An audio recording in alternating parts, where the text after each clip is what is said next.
प्यारे साथ संगत जी, प्यार से कहना साथ संगत जी नमस्कार जी। प्रेमा ने बोला। साथ संगत, आज खारगर के इस मैदान में ये जो सुंदर नज़ारा सतगुरु की कृपा से आज ये बना है। आप सभी संत अनेकों स्थानों से यहाँ पहुँचे हैं, पूरी ही मुंबई से और शायद आसपास के भी कुछ इलाकों से हाज़िरी लगी है। और पिछले साल भी जब यहाँ इस तरह एक दिवसीय समागम हुआ तो नज़ारा यही लग रहा था कि जिस तरह वापस वही महाराष्ट्र का समागम साल में दूसरी बार हो रहा है।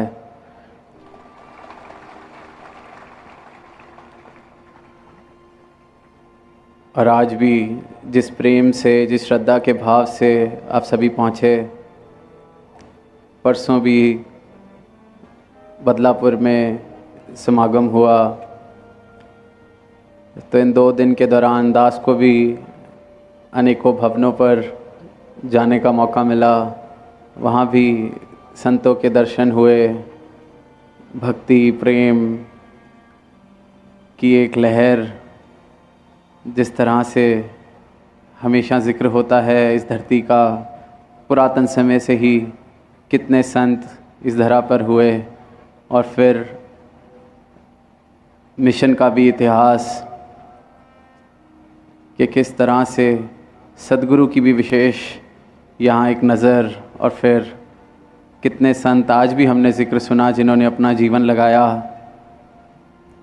तो ये जो जीवन लगाया गया है उसके पीछे सिर्फ़ एक कारण कि ये जो बोध, ये जो सच्चाई हमें मिली है, ये सच्चाई जिसका हकदार ये मानुष जीवन है, जिसके लिए ये तन मिला है, बड़े भाग मानस तन पावा, कि सिर्फ़ और सिर्फ़ एक करुणा का भाव कि ये जो हम जागृत हुए हैं, ये आप सब सारी ही मानवता के लिए फिर ख्याल मन में आता है कि ये तो सारी मानवता इसकी हकदार है, कोई वंचित ना रह जाए। कि अगर हमारा नींद टूटी है, जिस नींद में हम सो रहे थे, ये जागने का मौका मिला है एक नींद से, तो वैसे ही और कोई भी सोया हुआ ना रह जाए। सिर्फ़ इस भावना के साथ अपना पूरा का पूरा जीवन संत महात्मा गुरु पीर पैगंबर परोपकार में लगा देते हैं, एक उद्देश्य के साथ कि सबको ये मैसेज दिया जाए कि मन तू ज्योत स्वरूप है, अपना मूल पहचान, कि तुम ये शरीर नहीं हो, तुम ये धन दौलत नहीं हो जो हमने इकट्ठा करने की दौड़ में भाग रहे हैं। तुम अपने, कितनी तुम्हारी संतानें हैं, कितनी तुम्हारी जायदाद है, कितना तुम्हारा वर्चस्व है, इसका कोई मायने नहीं रह जाएगा, क्योंकि इससे कुछ प्राप्त होने वाला नहीं है। ये तो ऐसा है कि जितना हो जाए फिर और ज़्यादा पाने को दिल विचलित होता है, और ज़्यादा और ज़्यादा। पर फिर जब ये कहा जाता है कि मन तू ज्योत स्वरूप है, तो फिर आगे से सवाल कि ये ज्योत है कौन सी जिसका मैं स्वरूप हूँ। और फिर इस राज को जानने के लिए सदगुरु के चरणों में जो अपना शीश झुका लेता है, फिर उसका जीवन इस प्रकार महक उठता है, क्योंकि किस ज्योत से मैं आया हूँ, किस ज्योत में मैंने जाना है, कि मैं हूँ क्या। जैसे कबीरदास जी ने भी कहा है कि मैं ना मरूँ मरीबू संसारा, अब वो है मिले हो जीवन हारा।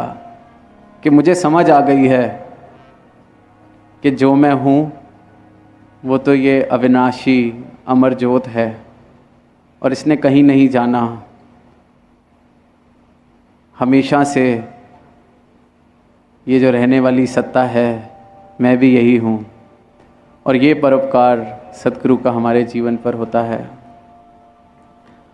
और फिर जब संत महात्मा ये पैगाम देते हैं, कभी नाचते हुए, कभी गाते हुए, ऐसे ऐसे समागम के द्वारा,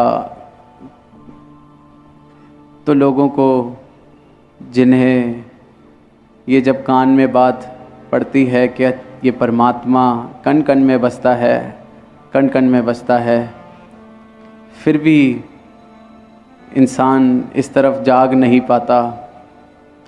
बहुत ही मुश्किल से संसार को छोड़ने की बात कि ये संसार जिसके पीछे मैं दौड़ रहा हूँ ये परछाई मात्र है, क्योंकि इतना गहरा इसके साथ हम संबंध बना चुके हैं अपनी मैं का। हमने अपना पूरी की पूरी परिभाषा कि मेरे पास कितना है, कितनी धन दौलत है, कितने महल माड़ियाँ हैं, कि मैं कितना बुद्धिमान हूँ, मैंने कितनी किताबें पढ़ी हैं इत्यादि, सिर्फ़ और सिर्फ इसके आधार पर जो मेरा मैं का ये जो पूरे का पूरा भवन खड़ा है, इसी आधार पर। और जब संत ये आवाज़ देते हैं तो बहुत ही मुश्किल हो जाता है जो इस तरह से गफलत की नींद में है कि ये पैगाम को सुन के भी अनसुना कर देते हैं। क्योंकि ध्यान, अगर परमात्मा की बात सुनना भी चाहते हैं तो शायद कई बार यही भाव आ जाता है कि चलो शायद ये परमात्मा जिसका ये ज़िक्र करने आए हैं इसके द्वारा मेरा कोई जो अधूरा काम है वो पूरा हो जाएगा, तो सुन लेते हैं इनकी क्या बात है। शायद कोई अगर तकलीफ़ का समय अभी चल रहा है, अगर ये परमात्मा की बात सुनेंगे, ये जो संत सुनाने आए हैं, तो शायद वो ठीक हो जाएगी। क्योंकि ध्यान अपने इस परिभाषा जो मैंने बना ली है, ये जीवन ही मैं सिर्फ़ और सिर्फ इसके आधार पर जी रहा हूँ, तो हर पल सिर्फ़ और सिर्फ इसी को और मजबूत करने की चेष्टा में मैं लगा रहता हूँ। आज एक गीत, एक भजन जिसके शब्द थे हरियाणा हरियाणा, एक मराठी भजन हमने सुना। तो एक बार पहले भी कहीं सुनने को मिला कि यही भजन लगभग ऐसे ही बोल, और फिर महापुरुषों ने आपस में बात की कि कितना आनंद आया भजन सुने। तो सामने से किसी ने कहा कि हाँ, मुझे तो अपने खेत लहराते हुए आज याद आ गए, मुझे तो इतना अपनी फसलें, अपना खेत सब याद आने लग गया, सब नज़र के सामने आ गया। तो उन्होंने कहा कि ऐसा आज क्या आपने सत्संग में सुना? तो वो कह रहे थे कि वो सत्संग में कह रहे थे ना कि हरियाणा हरियाणा हरियाणा, तो मेरा हरियाणा में ही खेत है, हरियाणा शहर में, हरियाणा प्रदेश में मेरा खेत, मेरे आँखों के आगे तो वही हरियाणा छा गया, वही हरियाली छा गई। तो इंसान क्योंकि सिर्फ़ और सिर्फ अपनी माया का रिश्ता जो उसने बना रखा है उसके साथ इतना मशरूफ़ कि हरि की बात भी हो रही हो तो उसमें भी अपने खेत की हरियाली। पर सद्गुरु जब दृष्टि देते हैं तो फिर उस हरियाली खेत में भी ये हरि के दर्शन दिखते हैं। फिर हर कण कण में, हर पत्ते में, हर जर्रे में ये दर्शन इस परमात्मा के। और फिर इस अवस्था को प्राप्त करने के लिए हमने सुना भी है, न जाने कितने जतन, कितनी जद्दोजहद, कितनी तपस्या, कितना तप त्याग दुनिया कर रही है, पर बड़ा साधारण सा इसको पाने का, मेरे सभी बंधनों को काटने के लिए, सभी चेनें जितनी भी मैंने अपने आसपास ये जो जंजीरें बांध रखी हैं, जिनसे मैं बंधा हुआ हूँ, चाहे उस पर जितने भी ताले लगे हों, अहंकार के, भ्रमों के, जितनी भी जंजीरें हों, उन सब के तालों की एक ही चाबी जो सद्गुरु के चरणों पर शीश झुकाकर मिलती है, वो है ब्रह्म ज्ञान। और फिर ये ब्रह्म ज्ञान पाकर हम ये सारे ऐसे जितने भी बंधन हैं उन सब से मुक्त हो जाते हैं। इसी को जीते जी मुक्त होने की अवस्था कहा गया है। कई बार बहुत सारी ऐसी गलतफहमियाँ, बहुत सारे ऐसे भ्रम, बहुत सारे ऐसे जो बिल्कुल ही अगर कहा जाए कि माया का रूप है, बिल्कुल नहीं टिकना, इंसान उसको सच मान के बैठा हुआ है। हर तरीके के सुख सुविधा जिसके पीछे इंसान दौड़ रहा है, वो मात्र परछाई का रूप, क्योंकि वो हाथ लग के भी हाथ नहीं लगता।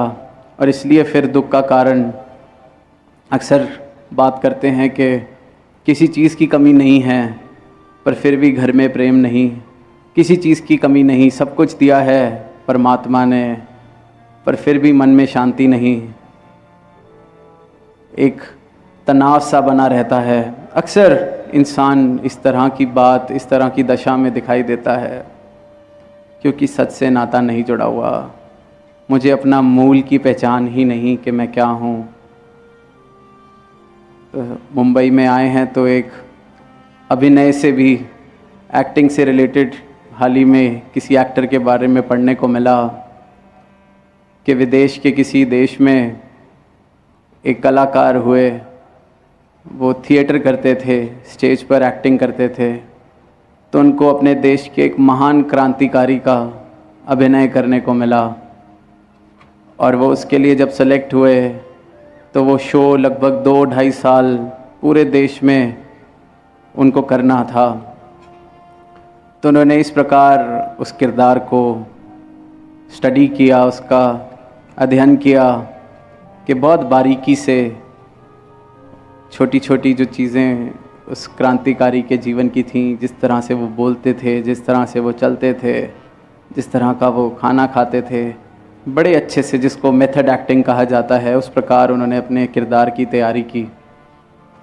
और फिर शो शुरू हुए तो वो जहाँ भी जाते बहुत प्रशंसा भी मिलती कि हमें तो ऐसे लगता है कि साक्षात वो क्रांतिकारी ही यहाँ खड़े हैं। उनके बारे में हमने पढ़ा सुना तो था, पर आपका जो अभिनय है, जिस तरह से ये किरदार आपने निभाया है, हमें लगता है कि साक्षात उनके ही दर्शन हो रहे हैं। तो वो प्रशंसा तो अपनी जगह थी, पर साथ साथ उस एक्टर ने, उस अभिनेता ने मेहनत नहीं छोड़ी। वो और ज़्यादा उस किरदार के साथ जैसे कह लो कि एकमिक हो गया। लगभग जब 2 साल पूरे होने लगे तो जब वो स्टेज से भी उतरता, कहीं बाज़ार में भी जाता, तो उसको भी इस बात का एहसास नहीं हुआ। वो जब अपनी आम ज़िंदगी में भी होता तब भी उसी क्रांतिकारी की तरह ही चलने लग गया, बोलने लग गया, बातें करने लग गया, खाने लग गया। उसके जहन में ये बात ही बैठ गई कि अब वो क्रांतिकारी ही है। जब 2 साल पूरे भी हो गए तब तक किसी को लगा कि शायद ये मेथड एक्टिंग को एक और ज़्यादा अच्छे से करना चाह रहे हैं, कि इस कैरेक्टर को छोड़ना नहीं चाह रहे। पर जब वो ख़त्म हो गया किरदार, वो प्ले, तब भी महीनों बीत गए, पर वो जीने ही उस क्रांतिकारी की तरह लग गए। और कोई नाम पूछे कि आपका नाम क्या है, तो नाम भी यही बताएं कि मैं तो ये हूँ। तो आसपास सबको चिंता होने लगी, कहीं डॉक्टरों के पास लेके गए, पर कोई भी उनको इस बात पर विश्वास नहीं दिला पाया कि आप ये क्रांतिकारी नहीं हैं, आप तो सिर्फ एक्टिंग कर रहे थे। क्योंकि वो बात इतनी ज़्यादा जहन में इस तरह से वो एहसास पक्का हो गया। कहते हैं कि फिर उनको एक लाई डिटेक्टर मशीन के पास भी बिठाया गया। हमने अक्सर फिल्मों में देखा होगा कि एक लाई डिटेक्टर मशीन, जब कोई पुलिस या कहीं कोर्ट में किसी से स्टेटमेंट लेते हैं तो उसके साथ उस व्यक्ति को जोड़ देते हैं और फिर उससे कुछ सवाल पूछते हैं जिनका जवाब बिल्कुल सच ही कोई देगा, जिस तरह से कि क्या अभी दिन का समय है या रात का, क्या टाइम हुआ है, इस तरह के कुछ सवाल पूछते हैं। और फिर ग्राफ पर जो लकीरें बनती हैं उसके हिसाब से देख लेते हैं कि जब ये सच बोलता है तो किस प्रकार की लकीरें बनेंगी। और फिर ऐसे ही 7-8 सवाल पूछ के जिसका लगेगा कि वो सच ही जवाब देगा और कोई जवाब ही नहीं हो सकता। फिर उसके बाद 9वां 10वां सवाल पूछा गया कि आप कौन हैं, तो उसने उसका जवाब भी तब भी यही दिया कि मैं ये क्रांतिकारी हूँ। और मशीन ने भी यही दिखाया कि वो सच बोल रहा है। इतना गहन अनुभव, इतना गहन विश्वास, इतना गहन एहसास। तो मन में ख्याल यही आ रहा था कि ये तो सिर्फ 1.5-2 साल का अभिनय जिसने किसी के मन में ये बात को इतना परिपक्व कर दिया, इतना पक्का कर दिया कि मैं ये हूँ। एक परछाई, एक एक्टिंग का जो मैंने वो प्रोजेक्ट किया था, एक किरदार जो मैंने निभाया था, मैं ये ही बन गया हूँ। तो ये जो इंसानी रूप मिला है, हमारे को जन्म मिला है, ये आत्मा, ये मन, ये तो कितने ही योनियों से भटकता आ रहा है, कितने शरीरों के साथ अपने आप को शरीर मानता आ रहा है। तो इसकी नींद तोड़ने के लिए फिर कितनी मेहनत। जब 2 साल का अभिनय किसी का भुलाना इतना मुश्किल हो गया, किसी ने 2 साल एक किरदार निभाया, उसको ये बात पे विश्वास दिलवाना कितना मुश्किल हो गया कि आप ये नहीं हैं, उठें, जागें। तो ये जो सदियों से सो रहा है इंसान, ये जो कितनी योनियों से सोता आ रहा है, इसको जगाने का बेड़ा सतगुरु ने उठाया है। ऐसे इंसान को जो उठना भी नहीं चाहता, ऐसे इंसान को जिसको पता ही नहीं कि वो सो रहा है, क्योंकि उसको बोलें कि आप जाग जाइए, क्यों सपने में जी रहे हैं, तो वो बोले आगे से कि मैं तो जागा ही हुआ हूँ। प्यार से कहना, तो ऐसे को कैसे जगाया जाए। और फिर इनकी करुणा कि ऐसे ऐसे हम जैसे जड़ बुद्धियों को भी इन्होंने जगाया अपनी करुणा से, अपने प्रेम से। और वो कैसे कि एक जागृत जीवन कैसा होता है वो दिखाया। फिर अपने संतों को भी यही कहा कि बस ऐसा जीवन जीते चलो जिसको देख के जो सोया हुआ है वो खुद ही जाग जाएगा कि नहीं, सोते हुए और जागे हुए जीवन में कितना फ़र्क है, कुछ तो फ़र्क है। फिर वो भी जागना शायद चाहे, फिर वो भी जागना, थोड़ा थोड़ा उसके दिल में भी ये ख्याल आए कि नहीं अब उठा जाए, जागा जाए। तो ये परोपकार सतगुरु करते हैं। नींद में जो बैठा है, सपने ले रहा है, वो सपने को ही सच मान बैठता है। अक्सर होता है कि हम भी हर रात को सोते हैं, किसी सपने के साथ ऐसा हो जाता है कि पसीने में उठते हैं सुबह।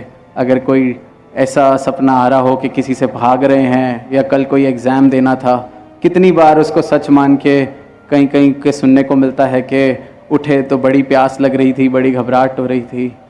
तो इंसान भी हर रात को एक सपने को अपनी सच्चाई मान लेता है, और वो भी फिर कुछ घंटे की नींद, सिर्फ कुछ घंटे की नींद में देखे हुए सपने को सच मान लेते हैं उस कुछ देर के लिए। और सपने साथ संगत अगर हम पढ़ेंगे तो बहुत थोड़ी सी ही देर के लिए आते हैं, कोई पूरी रात नहीं आते। फिर भी उससे भी उठना पड़ता है, जागना पड़ता है, और फिर जब उठ के देखते हैं कि हाँ ये तो सपना था। तो फिर ये जो जीवन जो अंधकार में ही और निंद्रा में ही जिया जा रहा है, इतनी गहरी निंद्रा कि ये जो मैं आसपास देख रहा हूँ सिर्फ यही सच, तो इससे जागता है जो, फिर तभी उसके ऐसे भाव बनते हैं कि कितनी कृपा हुई मेरे ऊपर, कि मैं किस दौड़ में, किस झूठ को सच मान के अपना पूरा जीवन गवा रहा था। किस तरह से एक ऐसी जीवन को मैं सब कुछ मान बैठा था जिसने कुछ भी हासिल नहीं होना था जिससे। और फिर ऐसे टाइम पर, ऐसे मौके पर ये हमें ऐसी दात देते हैं जो सच्ची दात है। ये मेरा मुझसे परिचय कराते हैं कि मैं कौन हूँ। और सारी दुनिया ही सिर्फ इस सवाल का जवाब ढूंढ रही है कि मैं कौन हूँ। और बहुत ही सरल तरीका है ये जानने का कि सद्गुरु के चरणों में अपने शीश को झुका दिया जाए, अपने अहंकार को छोड़ा जाए धीरे धीरे। और फिर जो अनुभव होने लगता है अपनी असल पहचान को जानने के बाद, उसी का नाम भक्ति है। फिर जो जीवन होता है वो भक्ति भरा जीवन, वो प्रेम वाली भक्ति जो सद्गुरु बताते हैं, वो फिर किसी गरज की भक्ति नहीं कि भक्ति इसलिए की जाए कि कोई काम पूरा हो जाए। फिर तो ये बात हो गई कि मैं रोशनी से भी वाकिफ़ हो गया, फिर भी मैं रोशनी में परछाइयाँ इकट्ठी करने में व्यस्त हो गया। वहाँ पर भी मैं सच को छोड़ के ऐसी दौलतों को ढूंढ रहा हूँ या ऐसी दौलत चाह रहा हूँ जिसका मुझे पता भी दिया गया है कि कोई फ़ायदा नहीं होने वाला। तो ये जो दातें हैं, ये दुनिया में जितनी भी हैं, चाहे वो एक घर है, कपड़े है, एजुकेशन है, जो भी है, वो सब बहुत मुबारक है। ये जीवन मिला है तो इसको जीने के लिए इन सब की ज़रूरत भी बहुत है, पर उसको इस एहसास के साथ उसका उपयोग किया जाए कि ये सब कुछ नहीं, ये सिर्फ़ इस तन को सहूलत देने के लिए इस यात्रा में अपना सहयोगी बनाना है, अपना सब कुछ नहीं। और जो मैं हूँ, जिस ज्योत का अंश मुझे बताया गया है, मैं ये हूँ। तो फिर जब इस ज्योत की तरह इस एहसास में ये जीवन जीने लगते हैं तो बहुत ही सुंदर जीवन, प्यार भरा जीवन, फिर ऐसा जीवन हिस्से में आता है जिसके प्रेम से हर जगह प्रेम उठने लगता है। चाहे वो मेरा अपना घर हो, चाहे मेरे अपने रिश्ते हों, चाहे फिर कभी अगर दुनिया में देखते हैं कि किसी ने किसी का दिल दुखा दिया तो ज़िंदगी भर के लिए फिर वो रिश्ता ख़त्म, फिर रंजिश पर उतर आते हैं, फिर बदला लेना चाहते हैं। पर जहाँ ये सद्गुरु का दिया हुआ प्रेम बस जाता है, वहाँ या तो कोई माफ़ी मांग लेता है या फिर कोई खुद ही विशाल इतना हो जाता है कि कहता है कि चलो उसको माफ़ी मांगने की भी ज़रूरत नहीं, मैंने वैसे ही माफ़ कर दिया। क्योंकि फिर इतनी मिठास जब हो तो फिर मिठास को छोड़ के कोई कड़वी चीज़ क्यों खाना चाहेगा। तो ऐसे ही ये जो ब्रह्म ज्ञान है, इसके द्वारा जीवन में ये प्रेम, ये मिठास, ये जो आ जाती है, वो फिर खुद तक सीमित नहीं रहती। वो ऐसा नहीं है कि एक कमरे में बंद होके कहीं आनंद लेना है। वो तो फिर ऐसा है कि जहाँ जाओगे अपने साथ आनंद अपना साथ लेके चलोगे, अपने आनंद की तरंगों से औरों तक भी खुशी पहुँचाएंगे। फिर दुनिया में जो सुनने को मिलता है कि घर परिवारों में किस तरह से रिश्तों की हालत, किस तरह से एक दूसरे का बस अगर ध्यान है किसी को हम प्यार कर रहे हैं तो इससे मैं बदले में ये ले सकता हूँ, इसलिए मैं उसके साथ एक रिश्ता निभा रहा हूँ। फिर इन सब से ऊपर उठ के ब्रह्मज्ञानी अपना जीवन जीता है। वो प्रेम सिर्फ इसलिए करता है क्योंकि उस प्रेम को करते वक्त, उस प्रेम को अनुभव करते वक्त उसको आनंद आ रहा है, किसी दिखावे मात्र के लिए नहीं।